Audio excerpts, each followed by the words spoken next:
welcome to my channel, or if you are a subscriber, welcome back to my channel.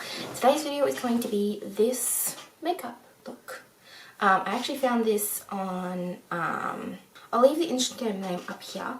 I saw a look really similar to this, and then I saw a YouTuber, again, who I'll leave her name up here, do a look really similar to this, and I just really loved it. I loved the like really dark outer eyes. I really loved like coppery orangey shades. I thought it was really pretty, and then obviously I did it with some really glowy bronzy makeup, and then I did my hair, which I didn't actually video that part because I just used my Dyson Airwrap, which I've used in my last couple Get Ready With Me videos, so I'll leave a couple of those linked down below and maybe one up in the cards up here if you want to check out how I use that. But this is the finished look, but before we jump into that, if you guys are new to my channel, please don't forget to click the subscribe button. I would really appreciate it. It supports me and it makes me know that you like my videos.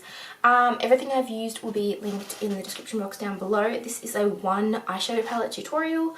I tried to keep it super simple, so if you wanted to copy this exact look, then you only had to buy the one palette, which is actually a Huda Beauty palette, which, like I said, I will leave linked down below. So I hope you guys enjoy this video.